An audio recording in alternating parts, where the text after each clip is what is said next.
જીવનમાં એક વાર તમારે ખોટું કરવાનું છે.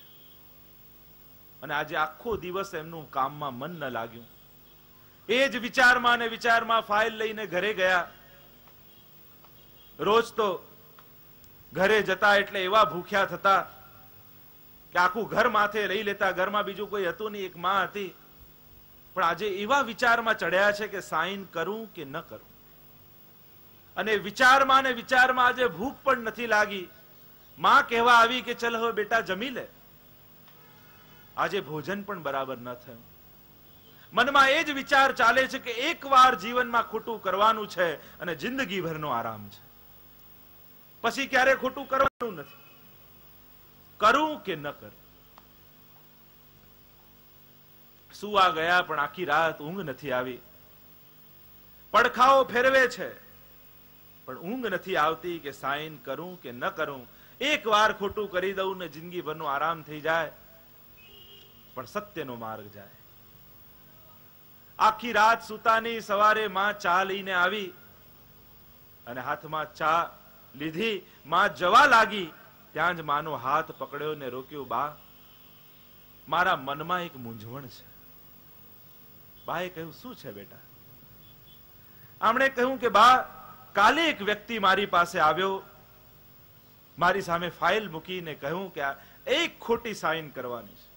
અને બા, મેં આજ સુધી જીવનમાં ક્યારે ખોટું કર્યું નથી. પહેલી વાર આવો એક વ્યક્તિ આવ્યો છે ને એક ખોટી સાઈન કરવાની છે. એના બદલામાં બા એટલા રૂપિયા એ આપશે કે આખી જિંદગી આપણી શાંતિમાં જશે.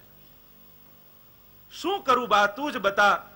સાઈન કરું કે ન કરું? તું જેમ કહીશ એમ હું કરીશ. ત્યારે બાએ કહ્યું કે બેટા, હું તો અભણ છું, વધારે ભણેલી નથી, પણ એટલું જાણું છું, દરરોજ તું ઓફિસેથી આવતો, એવો ભૂખ્યો થઈને આવતો કે આખું ઘર માથે લઈ લેતો અને પેટ ભરીને ખાતો.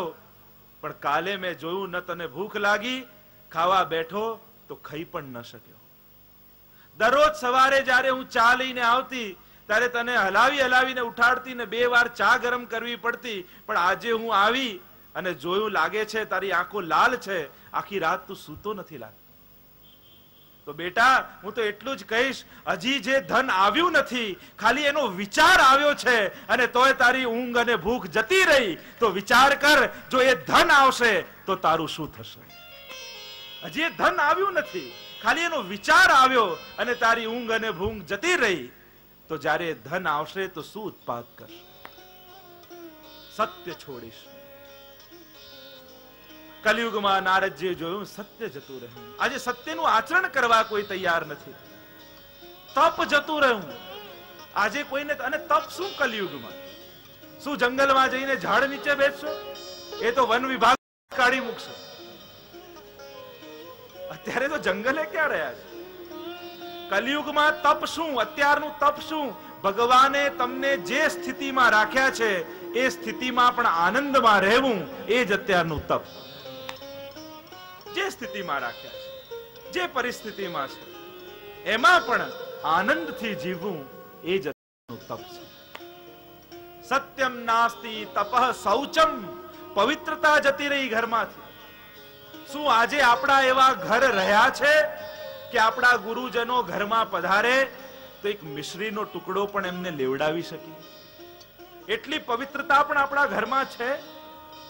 શું આપણા માટલા એટલા પવિત્ર છે કે કોઈ વૈષ્ણવ ઘરમાં આવ્યું તો એને પાણી પણ પીવડાવી શકીએ? આજે આપણા ઘરમાંથી એટલી પણ પવિત્રતા જતી રહી.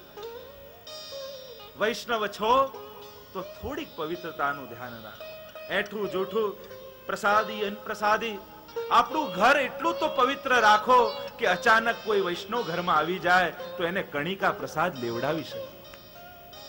આજે આપણું મન કચવાય છે કે એક વૈષ્ણવ ઘરમાં આવે તો આપણે લેવડાવતા આપણી હિંમત થતી નથી, કારણ કે બધું એવી સ્થિતિમાં હોય છે. થોડી પવિત્રતા કેળવો ઘરમાં. આપણે ઘણીવાર લોકો પૂછે, અમે આટલી માળા કરીએ, આટલા પાઠ કરીએ, કેમ ફળતા નથી? એનું એક જ કારણ છે, કારણ ઘરમાં યા તમારા જીવનમાં પવિત્રતા નથી. મંદિર ગમે તેટલું ગંદુ હોય પણ એ પવિત્ર છે. હોસ્પિટલ ગમે તેટલી ચોખ્ખી હોય પણ એ સ્વચ્છ છે, પવિત્ર નથી. સ્વચ્છતા અને પવિત્રતામાં ભેદ છે. હા, પણ એટલું ધ્યાન રાખવું કે પવિત્રતા અને સ્વચ્છતાની દુશ્મનાવટ ન થઈ જાય. સ્વચ્છતા એ પહેલું પગથિયું છે અને એની પછીનું પગથિયું છે પવિત્રતા. જીવનમાં પવિત્રતા કેળવો. મન પવિત્ર હશે તો તમારી સાધનાઓ સફળ થશે. ઘરને પવિત્ર બનાવો. ઠાકોરજીની ધરવાની સામગ્રી શુદ્ધ રાખો. આપણા એઠા હાથ એમાં ન લાગી જાય એનો વિવેક રાખો. નારદજી જુએ છે પવિત્રતાનો નાશ થયો. દયા દાનમ ન વિદ્યતે. દયા દાન પણ ન રહ્યા. લોકો યશ કીર્તિને મેળવવા માટે જ કરવા લાગ્યા. પણ એટલા માટે કરે એ સારું છે. જે કંઈ જ નથી કરતા એના કરતા તો જે યશ માટે કરે એ ઉત્તમ છે. કારણ કે ધર્મ પણ કહે છે કે 5 ભાગ ધનના કરવા, એમાં 1 ભાગ યશ માટે પણ કાઢો. તો યશ માટે પણ સત્કર્મ કરો. દયા દાનમ ન વિદ્યતે ઉદરમ ભરીણો જીવા. જીવની બુદ્ધિ ક્યાં સુધી દોડે છે? પેટ સુધી. એનાથી આગળ તો એ વિચારી શકે. ગમે તેટલો વિદ્વાન માણસ હોય પણ સ્વાર્થથી આગળ તો એ પણ વિચારી શકતો નથી. વિદ્વાનમાં વિદ્વાન માણસની બુદ્ધિ પોતાની સ્વાર્થથી આગળ વિચારી શકતી. પેટ ભરવા માટે જાણે જીવન થઈ ગયું. અને પેટ માટે ભાગાદોડી નથી. આ બધી ભાગાદોડી તો જીભ માટે છે. પેટ પૂરતું તો ભગવાન બધાને આપે છે, પણ રસગુલ્લા જ ખાવા હોય એટલે ભાગવું પડે. આવશ્યકતાઓ તો ભગવાન પૂરી કરે છે, ભગાવે છે ઈચ્છાઓ. આવશ્યકતાઓ નહીં, ઈચ્છાઓ માણસને ભગાવે છે. ભગવાન પેટ પૂરતું તો બધાને આપે છે. સમાજમાં ભૂખ્યા માણસ જેટલા નથી મરતા એટલા ખાધેલા મરે છે. ખાઈને વધારે મરે છે. આગળ નારદજી કહેવા લાગ્યા, મંદાસુ મંદ મતયો મંદ ભાગ્યા યુપદ્રુતા પાખંડી નિર્તઃ સંતો વિરક્તા સપરિગ્રહ. લોકો મંદ ભાગી થયા છે, વિરક્તો પરિગ્રહ કરનારા થયા, પાખંડીઓ સંત બનીને બેસી ગયા. કલિયુગની આવી દશા જોઈ નારદજી આગળ બોલ્યા, તરુણી પ્રભુતા ગેહે શાલકો બુદ્ધિદાયક કન્યા વિક્રયણો લોભા દંપતિ નામ ચ કલ્કનમ. હું નથી કહેતો, નારદજીએ કહ્યું છે. કલિયુગમાં શું જોયું? ઘરે ઘરે સ્ત્રીઓના રાજ જોયા. તરુણી પ્રભુતા ગેહે. એક છોકરો એડમિશન લેવા ગયો તો હેડમાસ્ટરે પૂછ્યું, તારા પપ્પા શું કરે છે? તો પેલા એ કહ્યું, જે મારી મમ્મી કે. તરુણી પ્રભુતા ગેહે શાલકો બુદ્ધિદાયક. પેલું કહીએ ને, હસે એનું ઘર વસે, પણ ઘર વસે પછી કેટલા હશે?